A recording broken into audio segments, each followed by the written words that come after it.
If there's one man Australians should be listening to when it comes to Anthony Albanese's push for an Indigenous voice to the Parliament, it is the proud Indigenous Australian Warren Mundine. His outstanding op-ed in the Australian Financial Review from yesterday speaks for itself. Warren asked, quote, "Can woke corporates tell us what the voice will achieve?" unquote. And of course his answer was a resounding no. Warren wrote, and I quote, "My plea to the Australian business community is to stop seeing this campaign as easy ESG points." This is the latest thing in business, there's ESG. It's got to be environmental, social and governance. These criteria have to be met, environmental, social and governance criteria. Crap.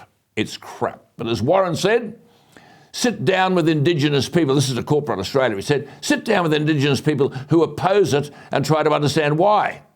He said the Australian business community is clearly behind the voice, but can any of them explain what the voice is or what it will achieve? He said, how will it end violence in remote communities, lift disadvantaged Indigenous people out of poverty, or deliver economic prosperity? Says Warren, how will it inform government decision-making any better than the vast number of Indigenous organisations and individuals who already advise government and even design policy, unquote. Well, I mean, corporate Australia couldn't care less. Oh no, suck up to government.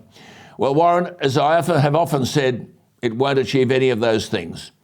Anthony Albanese's Indigenous voice will do nothing to reduce the prevalence of syphilis in Aboriginal communities, where underage Aboriginal girls are 60 times more likely to contract the disease than their non-Aboriginal counterparts. It won't address the fact that Indigenous people between 15 and 24 are almost 4 times more likely to commit suicide than non-Indigenous people of the same age. The voice won't address the fact that the 43,000 Australians in jail in 2019, almost 12,000 were Aborigines. How about the fact that Indigenous women experience sexual assault at 6 times the rate of non-Indigenous women? Albo's Indigenous voice will do nothing except put race into our constitution. How about the fact that Indigenous women are 45 times more likely to experience domestic violence than white women? The voice won't do anything to address this. It won't do anything to address why Indigenous unemployment rates are 3 times the non-Indigenous rate. The short point, the Albanese government's top policy proposal since the May election is useless.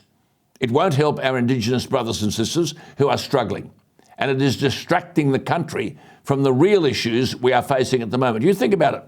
Right now, our manufacturers are being paid your money not to produce anything just so that we can keep the lights on. There's not enough energy.